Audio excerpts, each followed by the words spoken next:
ces déjeuners de la Transfonum, ils sont organisés dans le cadre de nos opérations en transformation numérique. Donc, on organise à la mêlée. Jusqu'à présent, on avait une opération qui était labellisée par la région. On proposait des accompagnements financés à 50% pour les TPE-PME d'Occitanie. Donc, cette opération a pris fin le 31 décembre et on enchaîne sur une nouvelle opération qui s'appelle Tous en ligne maintenant, dans laquelle on propose des coachings. C'est des sessions d'une dizaine d'entreprises de 10 heures réparties sur 3 semaines et qui permettent d'aborder des sujets de transformation numérique comme créer la première version de son site internet par exemple. Ces coachings donc, sont animés par nos experts dont Sandrine fait partie et c'est 100% financé par BPI France et France Num. Voilà, donc n'hésitez pas, je vais vous mettre le lien dans le chat à regarder pour avoir un peu plus d'informations ou alors à nous contacter directement pour qu'on puisse vraiment vous expliquer en quoi ça consiste. Voilà, donc pour le déjeuner d'aujourd'hui, c'est donc Sandrine qui l'anime. Si vous avez des questions, n'hésitez pas à les poser dans le chat et moi je les ferai remonter à la fin. Et puis ensuite, juste si vous pouvez couper vos micros pendant son intervention pour éviter les bruits parasites. Et je vous informe également que le webinaire est enregistré. Voilà, donc vous pouvez laisser les caméras coupées si vous ne souhaitez pas apparaître, puisqu'après, le replay sera diffusé sur YouTube. Donc Sandrine, je te laisse la parole et puis on se retrouve à la fin pour les questions. Merci beaucoup, Elisa. Donc moi, je me présente. Donc, je suis Sandrine Sarda et je suis donc basée au sud de Toulouse et j'accompagne principalement les commerçants et les TPE dans l'amélioration de leur visibilité digitale, tout ce qui est marketing, communication et relations clients. Donc, on a choisi pour ce webinaire de vous présenter quelques outils Google pour améliorer votre efficacité, soit en solo, soit en collaboration, grâce à des outils qui sont accessibles à tous en termes de coûts et de mise en œuvre et même d'utilisation. Je vais vous proposer une présentation de 4 outils Google. Donc, c'est l'agenda, Google Tasks, Google Drive et Google Docs. On prendra un petit peu de temps en fin de webinaire pour répondre à vos questions, donc n'hésitez pas si vous en avez. Donc, les outils que nous allons découvrir aujourd'hui sont disponibles par le Google Workspace. Donc, Google Workspace, c'est une suite d'applications que propose Google. Anciennement, c'était Google G Suite, ceux qui en avaient entendu parler. On peut accéder à Google Workspace avec plus de différents abonnements. Et il y a une version aussi gratuite, donc on peut accéder aux applications du Workspace de façon gratuite pour un premier niveau qui est déjà tout à fait honorable pour l'utilisation des petites sociétés, voilà, même pour s'organiser d'un point de vue personnel. On va conseiller Google Workspace en abonnement pour les entreprises qui auraient envie d'utiliser un nom de domaine spécifique avec le nom de domaine en adresse mail plutôt que le Google Gmail habituel. Ou ceux qui ont besoin d'un espace de stockage aussi un petit peu plus conséquent que ce qui est donné en accès gratuit. On a 15 gigas de stockage. Si on veut un petit peu plus, on va passer sur une solution en abonnement. Donc aujourd'hui, on va regarder ce qui est en version gratuite. Donc toutes ces applicatifs sont disponibles sur PC, Mac, sur tous les appareils mobiles. Donc c'est bien pratique aussi pour passer de switcher des smartphones au PC si besoin. Donc quand on utilise ces outils, Google, on est souvent avec le navigateur Chrome. Donc on travaille à partir de Chrome et on a directement accès aux outils Google sur le côté. Et on va commencer aujourd'hui à regarder par l'applicatif Google Agenda. Donc, c'est cette petite icône-là. On peut accéder aussi directement au calendrier, l'agenda Google, en tapant en outil de recherche ou en applicatif sur les téléphones. Donc, le calendar, c'est gestion de calendrier, possibilité de mettre des alertes et de faire des calendriers partagés. Donc ça, pour les travails collaboratifs, c'est très, très intéressant d'aller pouvoir créer plusieurs calendriers et de pouvoir les partager. C'est bien plus voilà, qu'une gestion de rendez-vous. C'est vraiment un outil puissant, le calendar Google. Donc, son interface, quand on arrive, on a plusieurs vues disponibles. Donc, on peut avoir des vues à la semaine, des vues à la journée, des vues sous forme de planning. On va positionner des créneaux, soit en cliquant directement sur le créneau souhaité, soit avec le bouton de création qui est au-dessus du petit calendrier. On a une vue sur les agendas, donc nos agendas. On peut avoir plusieurs agendas reliés à un seul compte Gmail. Ou alors, on va aller voir les agendas de nos collaborateurs ou de la sphère familiale. À ce niveau-là, en paramétrage, justement, voilà, on peut aller décider de partager notre agenda ou certains événements à diverses personnes. On peut donner la possibilité aussi à nos collègues d'ajouter des événements sur nos agendas pour qu'ils puissent planifier aussi des rendez-vous avec nous en collaboration ou même en solo. Le Google Agenda est disponible et compatible avec les autres calendriers. Donc, on peut faire des transferts si on souhaite garder un applicatif perso sur calendrier. Quelques options bien pratiques dans l'agenda. Donc, bien sûr, la thématique, le jour et l'heure, mais on peut aller faire des notifications, plusieurs rappels possibles pour un seul événement. Rajouter des récurrences si on veut rappeler un événement toutes les semaines, tous les mois ou tous les jeudis, tous les premiers jeudis du mois, etc. Donc, les rappels des notifications, soit sous forme de petites notifications ou de mails. La possibilité donc de relier un événement à un agenda propre ou un autre agenda. Possibilité d'aller notifier qu'un événement va rester invisible si on veut pas, voilà, si on veut juste bloquer le créneau pour nos collaborateurs, mais qu'on ne veut pas qu'ils aient le détail sur notre événement. Possibilité de rajouter des notes et des pièces jointes liées à un événement et d'inviter des collaborateurs sur un événement avec des droits spécifiques.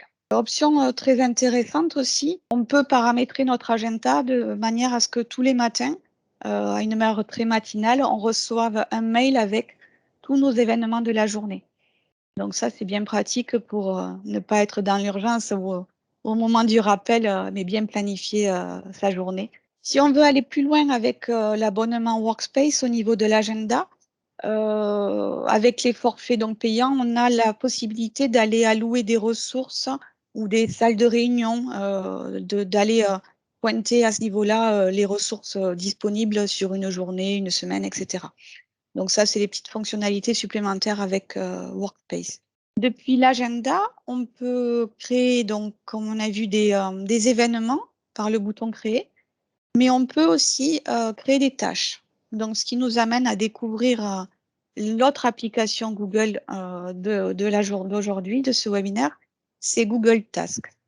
Donc, c'est vraiment l'éditeur de la to-do list, hein, la gestion de tâches, où on va pouvoir mettre des tâches de premier niveau, des tâches secondaires, écrire des détails sur ces tâches, des échéances, des règles de récurrence et aussi aller les intégrer à notre calendrier. Tous les outils Google ayant des liens entre eux, on peut facilement voilà, passer d'un événement à une tâche, d'une tâche à un événement dans le calendrier. Pour accéder à Google Tasks, on peut y accéder quand on est sur notre agenda. C'est le petit icône sur le côté avec la case à cocher. Quand on l'active, quand on la fait afficher, on a voilà, une liste de tâches qui se met sur le côté, sur le bandeau plus à droite, où on a toutes nos tâches principales et secondaires. On peut modifier, faire passer une tâche, gérer les priorités de façon différente en faisant juste des glisser-déposer.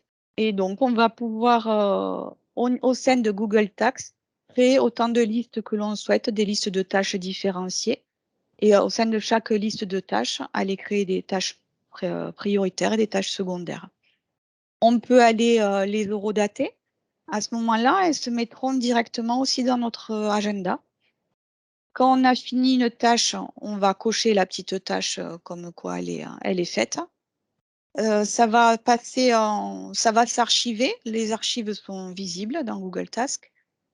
Et sur le calendrier, elle va rester affichée, la tâche, mais si elle a été effectuée, elle va être barrée. Donc, d'un point de vue ergonomie et visibilité, c'est très agréable voilà, à travailler avec les tâches de Google Tasks. Au niveau de toutes ces tâches Drive On va enchaîner avec donc Google Drive. Google Drive, lui, c'est un espace de stockage et de partage d'informations. Donc, c'est vraiment la base dans le workspace de Google. C'est vraiment la puissance même où on va trouver tout ce qui est espace de stockage et de partage.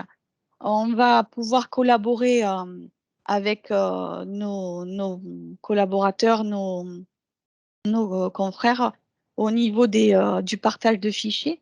Donc, Google Drive, c'est un espace de stockage où dont on peut se servir comme une sauvegarde. On va pouvoir stocker nos fichiers. Ça va être comme un disque dur donc sur le cloud. On peut s'en servir personnellement pour avoir un petit système de sécurité. Et après, pour le partage avec les collaborateurs, on va travailler sur Google Drive comme sur un explorateur de documents. C'est-à-dire qu'on a la possibilité de créer des dossiers, des sous-dossiers, d'aller mettre dans ces dossiers plusieurs fichiers, plusieurs pièces jointes. Et chaque élément, on va pouvoir en disposer sur toutes les plateformes à tout moment et les partager si on le souhaite avec d'autres personnes, d'autres collaborateurs. Au niveau du partage, justement, donc on peut partager un dossier, un fichier, soit en ajoutant des personnes, en nommant avec des emails les personnes sur le partage, soit en diffusant un lien de connexion. Donc, on va diffuser un lien de connexion et toutes les personnes qui auront ce lien de connexion pourront accéder à nos dossiers, à nos fichiers. À partir du Drive, on peut accéder aux autres applicatifs. Donc, à partir du Drive, on peut accéder à Google Agenda qu'on a vu précédemment ou Google Docs. Et aussi, en cliquant sur Mon Drive, là, on va accéder à d'autres applicatifs Google. Et notamment, celui que nous allons voir maintenant, c'est le Google Docs. Donc, Google Docs, c'est l'équivalent de Word dans la suite Microsoft Office. Donc, c'est un traitement de texte qui va nous permettre de rédiger tous nos courriers, nos documents, les synthèses. On peut partir d'un document vierge ou d'un modèle. Donc, on a plusieurs modèles prédéfinis sur Google Docs. On peut avoir des types, des exemples de CV, de compte rendu de réunion, de courrier, etc. On va pouvoir travailler là aussi en collaboration. C'est un outil très puissant au niveau collaboratif. Et on peut exporter les documents qu'on a générés en Google Docs en PDF ou autre format si on le souhaite. Au niveau de l'interface, c'est très proche d'une interface comme Word si vous connaissez. Donc avec l'interface de mise sous format, des mises d'application de style, etc. Et on a des versions, des petites options très intéressantes au niveau des liens entre nos différentes, notre compte Google. Donc, par exemple, si on commence dans un document à taguer une personne en mettant le arrobase et le nom de la personne, automatiquement, sa fiche contact va se lier au document et on pourra avoir ainsi les coordonnées de la personne, si on le souhaite, directement liées à notre Google Doc. On peut aussi relier des événements et faire en sorte que soit les comptes rendus de réunion soient liés à l'événement ou vice-versa. Donc, on va pouvoir mettre en place une interaction intéressante entre les événements de l'agenda et les Google Docs. Autre option très intéressante sur Google Docs, c'est donc la saisie vocale. On commence à en prendre l'habitude sur les smartphones, mais c'est vrai que sur les PC, on n'utilise pas encore trop. Voilà. Et là, on voit que sur Google Docs, on a une nouvelle option qui est ici, la saisie vocale. Donc, on peut activer l'option et dicter notre compte rendu ou notre courrier à la saisie vocale et ça s'écrit automatiquement. Donc, c'est très intéressant pour gagner en rapidité, en efficacité. Une fois qu'on a fini notre courrier, notre compte rendu, on peut donc soit le joindre à un événement et le partager à des personnes, soit on a la possibilité d'envoyer rapidement le texte, le document en pièce jointe en mail. L'intérêt aussi de Google Docs, c'est de voir donc quand on travaille en collaboration, on peut inviter une personne tierce à venir en faisant un partage de documents. On peut inviter une tierce personne à venir collaborer sur le document, à apporter des commentaires ou des modifications. L'intérêt aussi, c'est qu'on va pouvoir facilement voir toutes les versions antérieures de ce document et on pourra revenir sur une version antérieure si on le souhaite. Toutes ces versions du document ne comptent pas dans notre espace de stockage sur la plateforme Google. Donc, le stockage ne sera pas impacté par toutes les versions. On pourra passer facilement d'une version antérieure à une version plus récente. Au niveau des Google, donc de Google Drive, on voit Google Docs.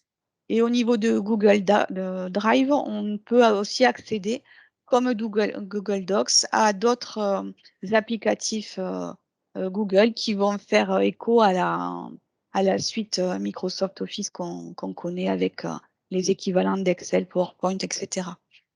Donc, à chaque fois, la possibilité de travailler sur un document, de le partager pour vraiment travailler tout en collaboration et en échange d'informations de façon efficace. Tous ces outils donc, sont disponibles sur n'importe quel support et vous pouvez, comme sont synchronisés, vous pouvez vous-même travailler d'un support à un autre très, très rapidement. Voilà pour un petit aperçu rapide de ces 4 outils Google qui sont très intéressants et qui sont très reliés entre eux, donc qui permettent beaucoup d'interactions. Au niveau de l'opération dont parlait Elise en début de webinaire, c'est donc l'opération Tous en ligne maintenant. La prochaine date à retenir, si vous êtes intéressé, c'est le 7 février. Là, la thématique, ça sera créer ou repenser vos présences sur les réseaux sociaux professionnels, donc principalement LinkedIn. Donc, si vous êtes intéressé, n'hésitez pas à reprendre contact avec Elise ou à envoyer un petit mail à l'adresse mail transphonum@lamélé.com. Déjà, merci beaucoup Sandrine pour ton intervention. Voilà, donc je rappelle, pour vous inscrire, vous pouvez aller directement sur l'agenda de la mêlée aussi. Voilà, vous avez les coachings qui apparaissent. C'est 100% gratuit. Il suffit pour les conditions d'éligibilité d'avoir une entreprise qui existe depuis plus de 2 ans et d'avoir réalisé plus de 20 000 euros de chiffre d'affaires sur l'un des 2 derniers exercices comptables. Voilà, mais si vous avez des doutes concernant l'éligibilité, n'hésitez pas à revenir vers nous pour en savoir plus. Si jamais vous avez des questions plus tard, n'hésitez pas à nous envoyer un petit mail pour qu'on vous mette en relation avec Sandrine. Et puis, voilà, allez voir sur l'agenda les futurs événements de Transphonium qu'on propose, que ce soit les coachings ou les déjeuners de la Transphonium. Voilà, donc merci à tous, merci à toi Sandrine pour cette présentation très intéressante. Merci beaucoup. Au revoir à tout le monde. Bonne journée, Au revoir. au revoir.